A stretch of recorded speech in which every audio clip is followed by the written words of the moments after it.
VKR TV VKR voice ఇది నిజం. మళ్ళొక మంచి ముచ్చటెత్తుకొచ్చిన ఇది చూడండి, దారుణం.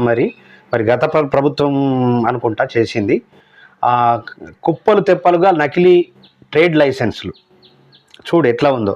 నగరంలో నకిలీ ట్రేడ్ లైసెన్సులు కుప్పలు తెప్పలుగా పుట్టుకొస్తున్నాయి. ఆన్లైన్లో రూపాయలు 350 చెల్లిస్తే చాలు, ఎలాంటి పత్రం లేకపోయినా ధృవీకరణ పత్రం మంజూరవుతోంది. జిహెచ్ఎంసి అమలు చేస్తున్న ఇన్స్టాంట్ అప్రూవల్ విధానమే అందుకు కారణం. ఈ విధానంలో జనన మరణ ధృవీకరణ పత్రాల జారీని రద్దు చేశారు. ట్రేడ్ లైసెన్సుల జారీపై నిర్ణయం తీసుకోలేదు.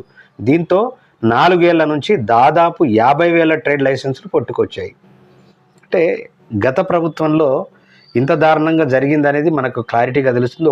ఒకటి ఈ ప్రభుత్వం గత ప్రభుత్వంలో జరిగిన అక్రమాల్ని ఈ ప్రభుత్వంలో రెక్టిఫై చేసి సీదా చేయవలసిందిగా కోరుతా ఉన్నా.